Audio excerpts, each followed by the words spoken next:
Hello all of you. Last time हम लोगों ने एरोमेटिक रीअरेंजमेंट पढ़ा था, जिसमें 1,2, 1,3 मिथाइल शिफ्ट पढ़ा था और उसका मैकेनिज्म हमने आप सबको बता दिया था पिछली बार। वो खत्म हो गया था वो पार्ट।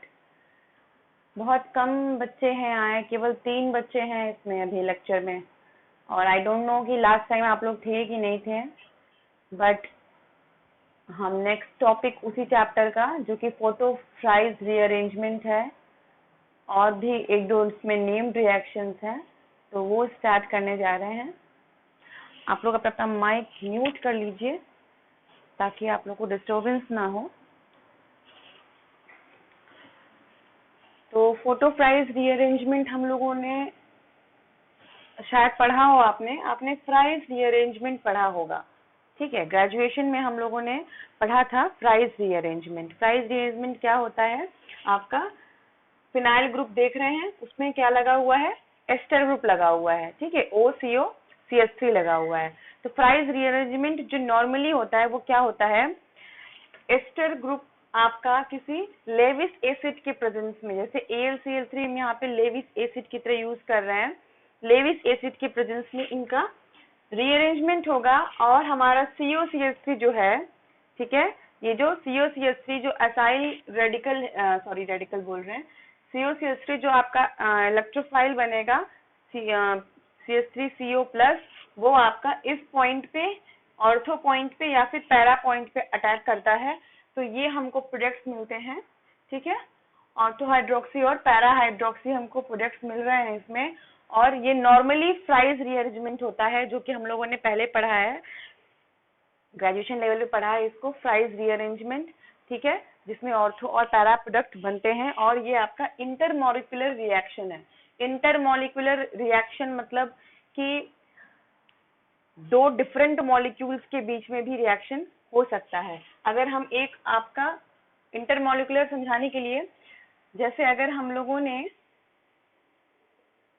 एक ये लिया रिएक्टेंट और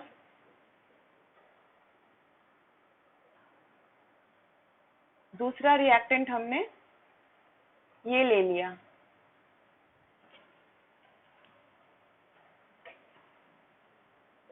ठीक है, इस तरीके से यूज किए। तो अगर ये जो COCH3 है, इसका COCH3 इसी पे अटैक करता है ऑर्थो या पैरा पोजीशन पे, तब तो ये आपका इंट्रामोलिकुलर हो गया। Intramolecular means in the same molecule वो अटैक कर रहा है, ठीक है। लेकिन अगर हमारा रिएक्शन प्रोसीड कर रहा है तो जो इसमें होंगे वही चीज इसमें भी होगा, ठीक है। इस केस में अगर हमारा COCH3 जो आपका बनेगा,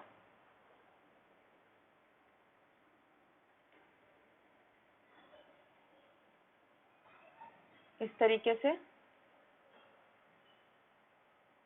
ठीक है, तो इसमें से भी हमारा एसाइल जो कार्बोकेटाइन है बनेगा।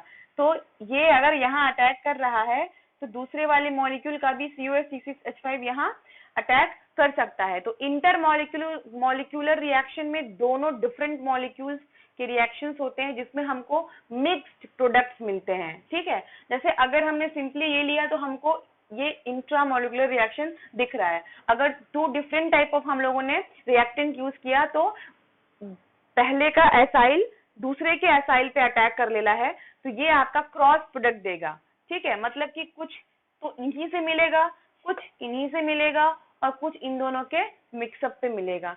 तो एक्सपेरिमेंटली जब हम लोग देखते हैं मिक्सचर ऑफ प्रोडक्ट करके, तो उसमें हमको पता चलता है कि किस तरीके से मिक्सचर ऑफ प्रोडक्ट्स अगर मिल रहे हैं हमको, क्रॉस प्रोडक्ट्स अगर अवेलेबल हो रहे हैं, तो इसका मतलब कि जो हमारा रिएक्शन है वो इंटरमॉलिक्यूलर रिएक्शन हो रहा है। और अगर हमको मिक्स्ड प्रोडक्ट्स या फिर कहें क्रॉस प्रोडक्ट्स अगर नहीं मिल रहे हैं, तो हमारा वो आपका क्या हो जाएगा?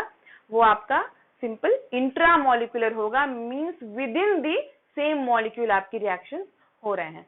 तो ये तो सिंपल बताया मैंने आपको, ठीक है। तो इस पे गौर नहीं करेंगे, ये हमने आपको फ्राइज रीअरेंजमेंट बताया एक्चुअली होता क्या है। यही चीज, यही रीअरेंजमेंट अगर हम लाइट के प्रेजेंस में करते हैं तो इसका नाम दिया गया है फोटो फ्राइज रीअरेंजमेंट, ठीक है, जो फ्राइज रीअरेंजमेंट हम लोगों ने पढ़ा था वो आपका लेविस एसिड AlCl3 के प्रेजेंस में होता है और एराइल ईस्टर लेविस एसिड से रिएक्ट करके ऑर्थो और पैरा हाइड्रोक्सी कीटोन बनाता है, जो कि आपका इंटरमॉलिक्यूलर रिएक्शन है, दिस वन। ठीक है, अब बात करते हैं कि फोटोफ्राइज रीअरेंजमेंट। फोटोफ्राइज रीअरेंजमेंट क्या है? सेम वही चीज है, मैंने बताया आपको, बस इसमें हम लोग जो रिएक्शन का जो मैकेनिज्म है वो रेडिकल मैकेनिज्म फॉलो होता है और इस मैकेनिज्म में आपका लाइट का यूज होता है। ठीक है, तो अगर इसको रब कर देते हैं, अब केवल फोटोफ्राइज पढ़ना है, हमारे सिलेबस में फोटोफ्राइज है, तो प्रोडक्ट तो बिल्कुल वही बन रहा है जो हमारा फ्राइज में बनता है, केवल इसमें सिंगलेट के थ्रू रिएक्शन प्रोसीड करता है। ठीक है, अगर हम इसको लाइट देते हैं तो क्या होगा?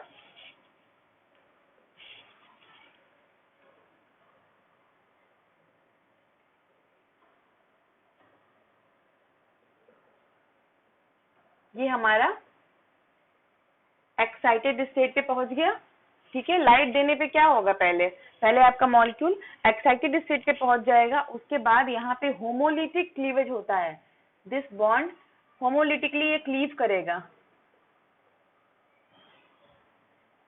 यहाँ ओ रेडिकल बन गया है ना, और COCH3 रेडिकल निकल गया।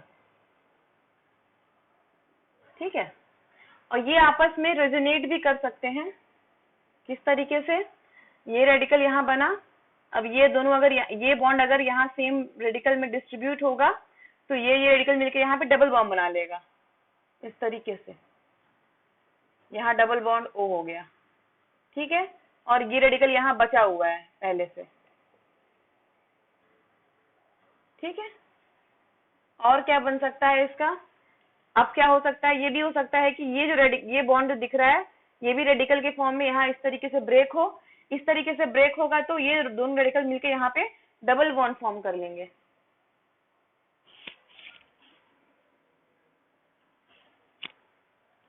ये रेडिकल मिलके आपके यहाँ पे डबल बॉन्ड फॉर्म कर लिया, यहाँ पे हाइड्रोजन और यहाँ पे एक रेडिकल बचा हुआ है।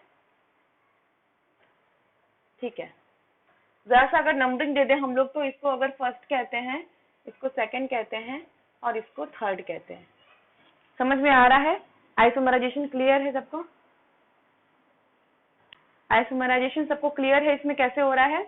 हमारा जो ईस्टर है, अराइल ईस्टर है, उसको लाइट के प्रेजेंस में वो एक्साइटेड स्टेट पे जा रहा है, सिंगलेट एक्साइटेड स्टेट पे जाएगा इसमें, फिर होमोलिटिक बॉन्ड का क्लीवेज होगा, होमोलिटिक क्लीवेज होगा तो हमारा O रेडिकल बन जाएगा और COCH3 रेडिकल इस तरीके से जनरेट हो जाएगा।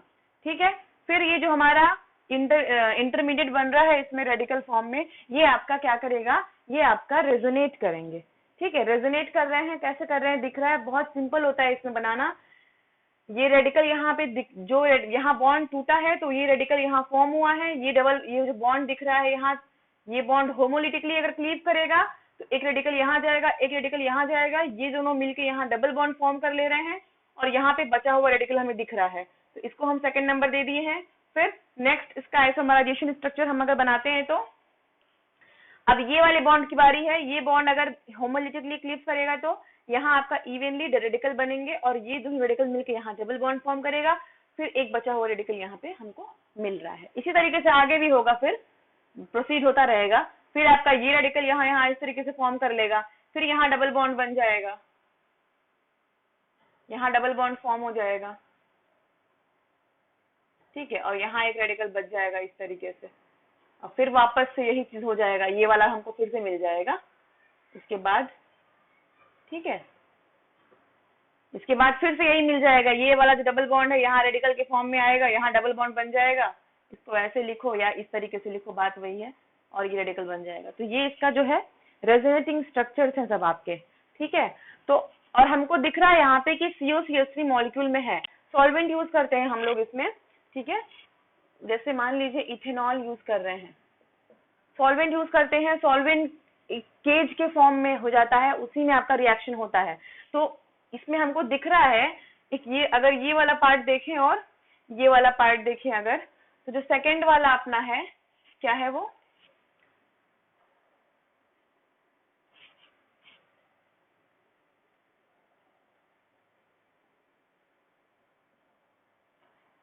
इसमें अगर आपका COCH3 रेडिकल अटैक कर ले तो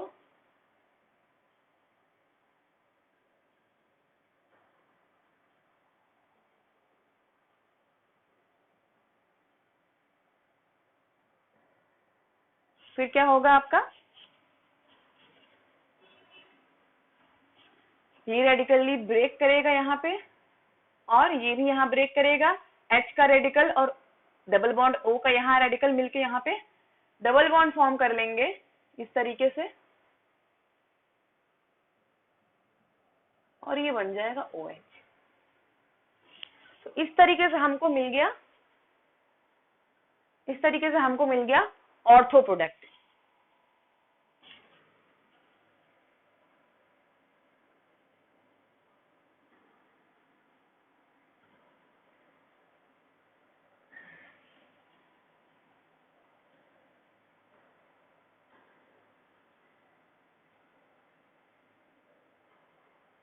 ठीक है, इस तरीके से हमको मिल गया ऑर्थो प्रोडक्ट।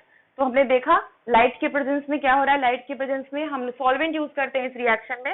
रिएक्शन आपका सॉल्वेंट केज की तरह फॉर्म हो जाता है और उसके बीच में रिएक्शन होता है। किस तरीके से हो रहा है, आपका एस्टर ग्रुप में COCH3 और O जो बॉन्ड है आपके, वो दोनों टूट रहे हैं, होमोलिटिकली क्लीव कर रहा है। तो आपका O रेडिकल फॉर्म हो रहा है और वो रेजोनेट कर रहा है 1 2 3 4 4 स्ट्रक्चर में रेजोनेट कर रहा है। सेकंड वाले पे हमारा COCH3 अगर अटैक कर रहा है तो हमारा ऑर्थो प्रोडक्ट बन गया। अगर ये फोर्थ वाले पे भी अटैक करेगा COCH3 तो भी हमारा ऑर्थो ही बनेगा, इसके बदले वो यहाँ पे COCH3 अटैच होगा। ठीक है, तो बात वही है, ये और सेकंड और फोर्थ जो आपके हैं वो सेम प्रोडक्ट देंगे। ठीक है,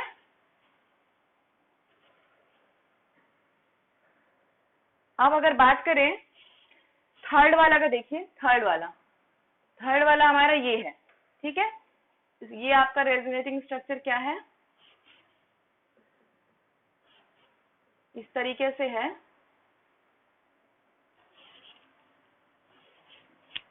इसमें अगर आपका COCH3 रेडिकल अटैक करता है रेडिकल पॉइंट पैरा पे,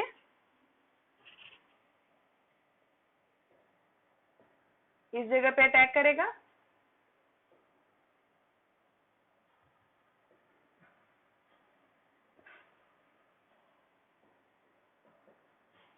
ये फर्दर आपका ये क्लीव करेगा, H रेडिकल निकलेगा, यहाँ डबल बॉन्ड बनेगा, ये आपका इधर डबल बॉन्ड बनाएगा। मतलब इसका क्या होगा, यहाँ पे ये देखिए ऐसे हो जाएगा, ये इस तरीके से हो जाएगा, बचेगा O रेडिकल और H रेडिकल यहाँ जाके जुड़ जाएगा। तो आपका ये OH COCH3, ये था फोटो फ्राइज रीअरेंजमेंट। ठीक है, ये था photo fries rearrangement. Normal fries rearrangement जो पढ़ा हम लोगों ने वो लेविस एसिड के मैकेनिज्म से होता है। लेविस एसिड उसमें काम करता है और होता कुछ ऐसे ही है, बस उसमें रेडिकल नहीं बनता, उसमें आपके कैटायन और एनायन फॉर्म होते हैं। और इस केस में फोटो फ्राइज रीअरेंजमेंट में क्या हो रहा है, आपका OCOCH3 जो है रेडिकल फॉर्म करता है, O रेडिकल फॉर्म करता है, फिर 1 2 3 4 जो है इनके रेजोनेटिंग स्ट्रक्चर्स हैं और हमको COCH3 रेडिकल जो कि हमारा O से ब्रेक करके निकला है वो आपका किस तरीके से ऑर्थो पोजीशन पे अटैक किया, तो हमको ऑर्थो हाइड्रोक्सी मिल गया एसीटोन। दूसरे केस में पैरा पोजीशन पे अटैक किया तो हमको पैरा हाइड्रोक्सी मिल गया। ठीक है, और ये जो रेडिकल के फॉर्म में फोटोफ्राइज रीअरेंजमेंट जो हो रहा है ये आपका इंट्रामोलिकुलर रिएक्शन है। ठीक है, this is your intramolecular rearrangement. Solvent के केज में रिएक्शन होता है, सॉल्वेंट केज में हो रहा है तो COCH3 जो रेडिकल है आपका उसको मौका नहीं मिलता है बाहर जाने का, तो वो अपने में ही अंदर ऑर्थो और पैरा पोजीशन पे इस तरीके से अटैक कर लेता है। मतलब कि उस समय जो उसके नियरेस्ट रहेगा उसको वो अटैक कर लेता है और इंट्रामोलिकुलर रिएक्शन इस तरीके से हो रहा है आपका। तो ये आपका फोटोफ्राइज रीअरेंजमेंट था। नेक्स्ट इसी में है आपका फोटोफ्राइज रीअरेंजमेंट ऑफ एनिलाइड। ठीक है, ये तो एस्टर का था आपका फोटोफ्राइज रीअरेंजमेंट ऑफ एस्टर COCH3। जो नेक्स्ट आपका आएगा वो क्या है, एनालाइड का है। तो बिल्कुल यही मैकेनिज्म, इसको रब कर दे रहे हैं हम, बिल्कुल यही मैकेनिज्म फॉलो होता है, बस एस्टर के जगह पे हमारा यहाँ पे क्या रहता है, एनालाइड रहता है।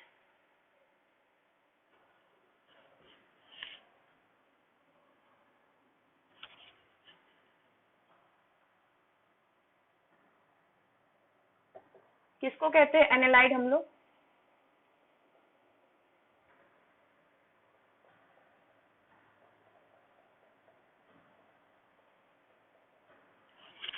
This is called analyte. देखिए दो चीजें होती हैं,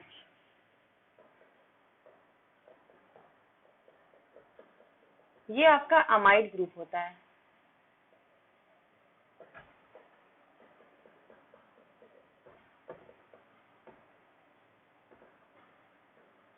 और ये आपका एनिलाइड ग्रुप होता है। ठीक है, ये डिफरेंस है अमाइड ग्रुप में और एनालाइड ग्रुप में। What is anilide group, RNHCO CH3 या फिर जो भी R, मान लीजिए यहाँ पे R डैश हो गया, ये RNHCO R dash.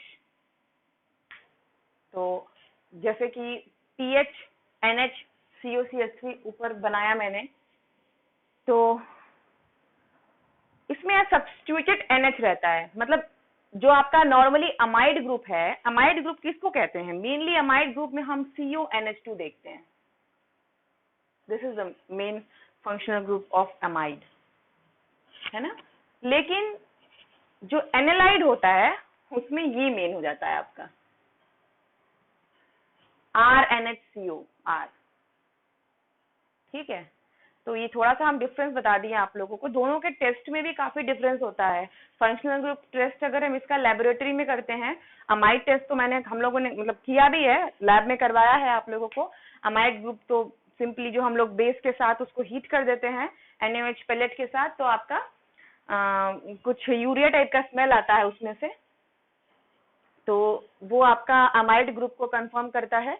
Analyte group का जो टेस्ट होता है ये आपका डाई टेस्ट से होता है। ये जो एनालाइड ग्रुप होता है इसका हम लोग डाई टेस्ट से फंक्शनल ग्रुप टेस्ट करते हैं। मतलब डाई टेस्ट जनरली किसके किसके लिए हम लोग करते हैं, अमीन के लिए करते हैं, नाइट्रो ग्रुप के लिए करते हैं, और एनालाइड ग्रुप के लिए करते हैं। समझ में आ रहा है। डाई टेस्ट जिसमें कि डाइआइजेशन हो जाता है, डायोटाइजेशन जिसमें हो जाता है, जिसमें कि HNO2 और NaNO2 हम लोग यूज करते हैं, और रेड कलर का या ब्राइट ऑरेंज कलर का डाई फॉर्म होता है। तो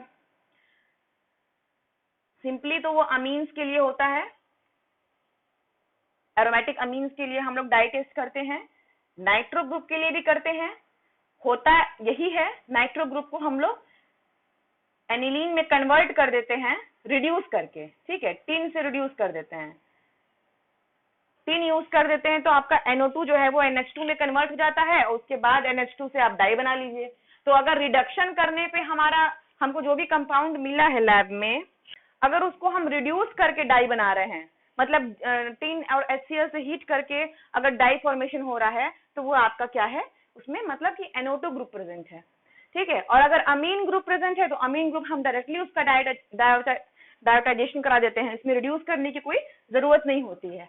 अब रहा केस एनालाइड ग्रुप का, तो एनालाइड ग्रुप में हम लोग क्या करते हैं, हाइड्रोलिसिस करा लेते हैं।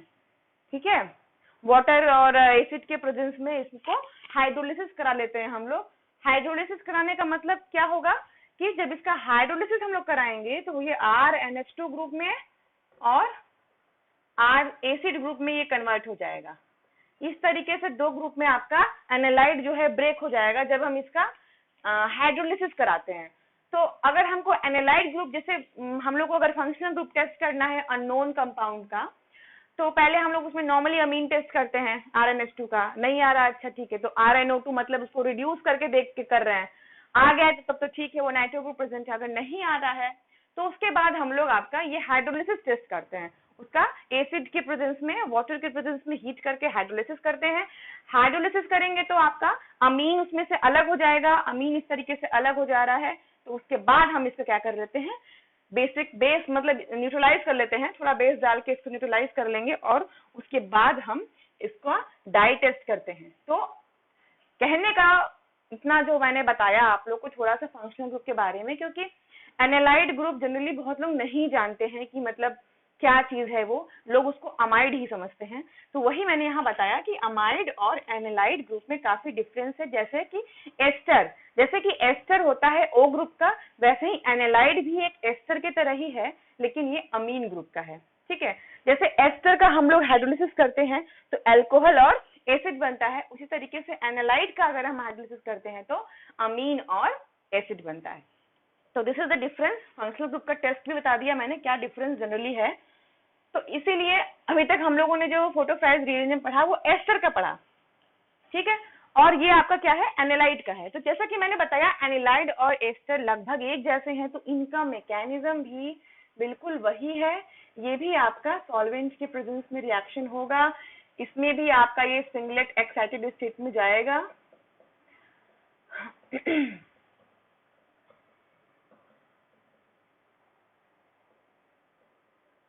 उसके बाद होमोलिटिक क्लीवेज होगा आपका,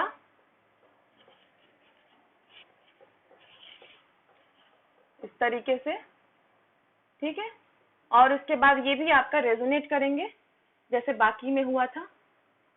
डबल बॉन्ड NH हो गया, यहाँ H रेडिकल बन जाएगा इस तरीके से, ठीक है, और उसके बाद फिर से ये यहाँ पैरा पोजीशन पे देगा ऐसे,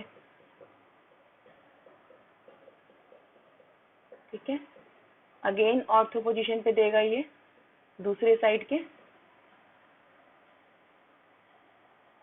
ऐसे, ठीक है, बिल्कुल वही मैकेनिज्म है, कुछ नया नहीं है इसमें। इसको नंबरिंग कर देते हैं हम लोग। तो इस केस में भी आपका NH CO बॉन्ड ब्रेक हुआ है, तो NH रेडिकल फॉर्म हुआ है प्लस CO CH3CO मैंने एसाइल रेडिकल भी इसमें आपका फॉर्म हुआ है।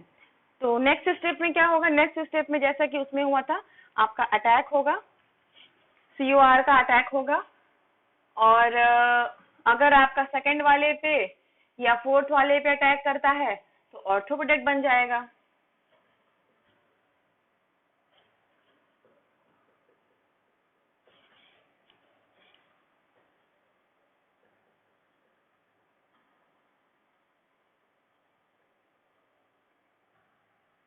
इस तरीके से होगा।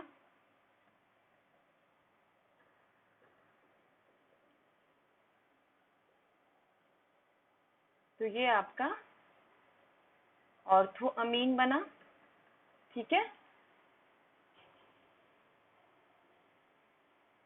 और बिल्कुल इसी तरीके से अगर थर्ड वाले पे अटैक करता है तो पैरा पोजीशन पे अटैक होगा,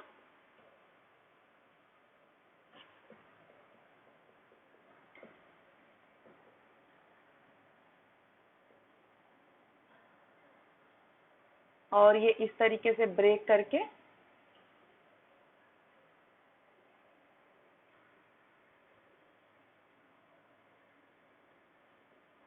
पैरा अमीन बनेगा।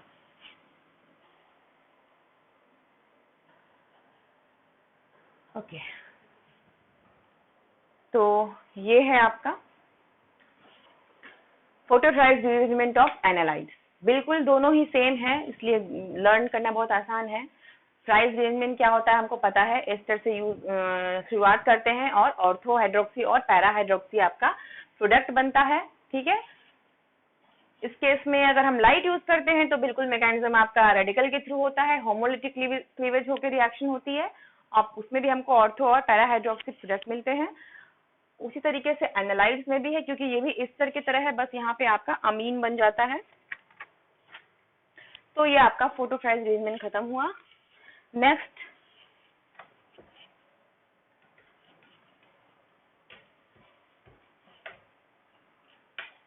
बार्टन रिएक्शन, बहुत इंपॉर्टेंट है ये बार्टन रिएक्शन कंपटीशन में भी पूछता है, गेट हो या फिर नेट हो।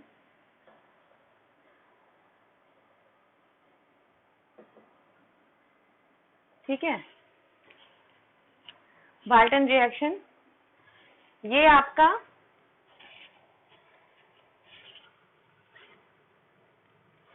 सैचुरेटेड कार्बन एटम जहां पे कोई फंक्शनल ग्रुप ना प्रेजेंट हो।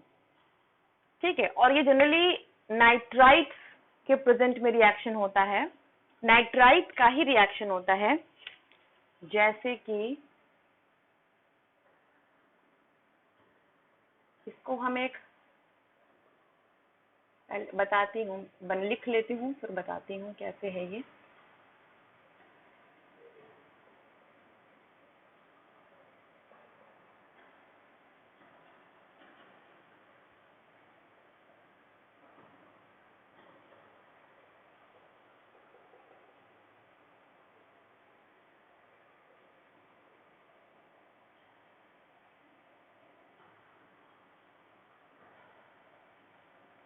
दिख रहा है आप लोगों को सर? ये यही रिएक्शन का मेन जो रिएक्शन होता है।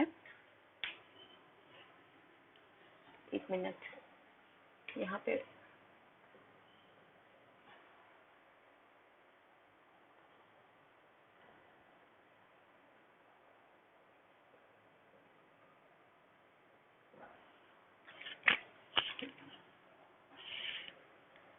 देखिए, X आपका O भी हो सकता है और X आपका N भी हो सकता है।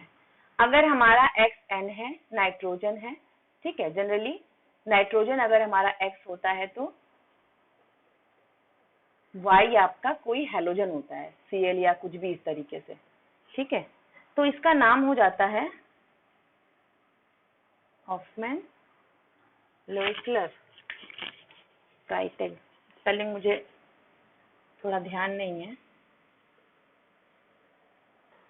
ठीक है, ये इसका नाम हो जाता है। और अगर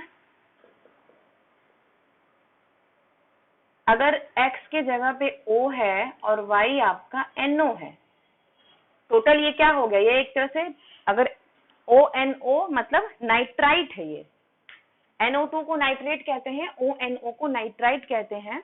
तो अगर ONO है तो हम उसको क्या कहेंगे? नाइट्राइट कहेंगे, है ना?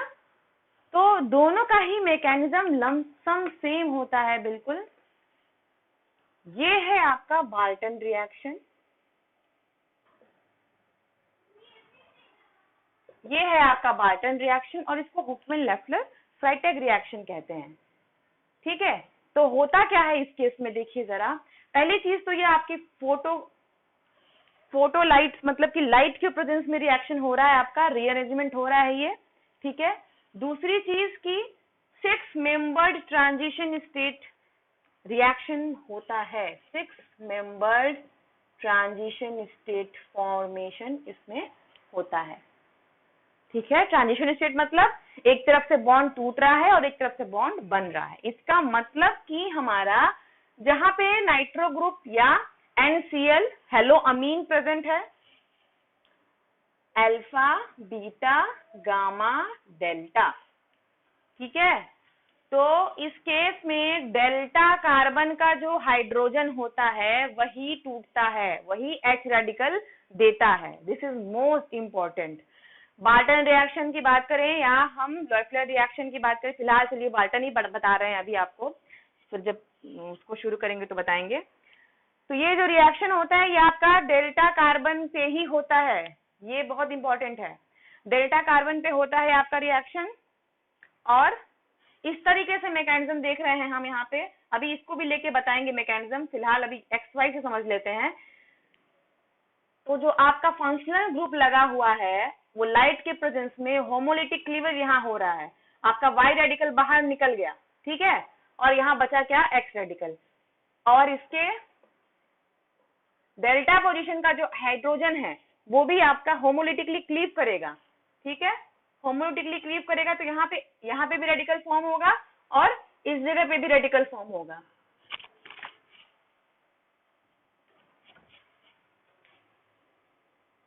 इस तरीके से ठीक है,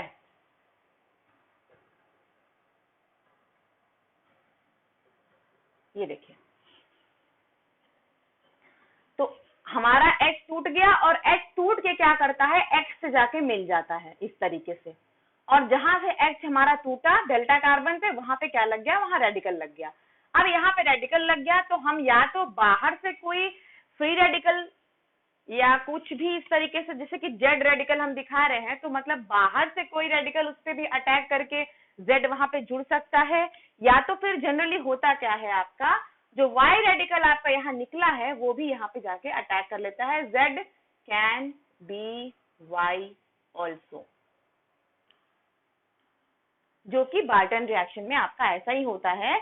बार्टन रिएक्शन में देखिए अब क्या होगा, इसी चीज को अगर हम पढ़े तो बार्टन रिएक्शन में आपका ONO दिख रहा है, तो ON बॉन्ड आपका होमोलिटिकली क्लीव करेगा, O रेडिकल बनेगा और NO रेडिकल बाहर निकल आएगा। फिर क्या होगा, डेल्टा कार्बन का जो H रेडिकल है वो आपका जाके O से जुड़ जाएगा, OH बन जाएगा, और वहां का जो कार्बन है वो वहां पे आपका NO ग्रुप लग जाएगा। ठीक है, इन शॉर्ट एग्जाम में इतना मैकेनिज्म हमको नहीं करना होता है। देखिए मैकेनिज्म जरूर पढ़िए समझने के लिए, लेकिन अगर कहीं झटके से आपको केवल प्रोडक्ट बनाना है तो उसको समझने के लिए क्या करना होता है, अगर कहीं हमको ऐसा दिखता है, ऐसा या ऐसा अगर हमको दिखता है, तो मेरे दिमाग में तुरंत क्लिक करता है कि या तो ये बार्टन रिएक्शन है, अगर वहां ONO है तो ये क्या है, ये बार्टन रिएक्शन है। क्योंकि ये जो रिएक्शंस होते हैं जनरली इसका जो एप्लीकेशन है वो स्टेरॉइड्स के लिए होता है। हार्मोन्स, प्लांट हार्मोन्स जो होते हैं, स्टेरॉइड्स जो होते हैं, आपका कोलेस्ट्रॉल हुआ, आपका एंडोस्ट्रॉन हो गया, ये सारे जो आपके सिंथेसिस होते हैं इनके, वो बार्टन रिएक्शन के थ्रू लाइट के प्रेजेंस में होता है। This is the major application of Barton reaction. तो उस केस में हमको बहुत देखना पड़ता है कि स्टीरियोकेमिस्ट्री की क्या है, किस कार्बन पे हमारा NO ग्रुप लग रहा है, और इसके बाद NO ग्रुप अगर लग रहा है तो उसके बाद क्या बन रहा है। ठीक है, तो अब इसको हम रब करते हैं, अब बार्टन ही रिएक्शन को प्रॉपरली एक्सप्लेन करते हैं क्या चीज है ये।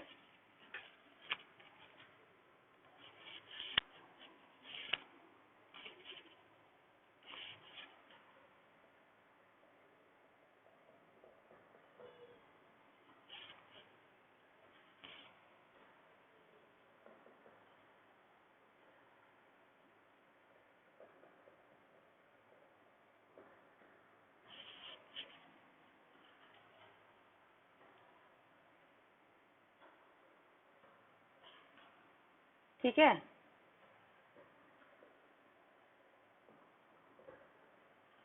ये जरूर देखना है कि जो कार्बन का वो हाइड्रोजन है वो आपका डेल्टा ही होना चाहिए, और इस केस में आपका 6 मेंबर ट्रांजिशन स्टेट बनता है।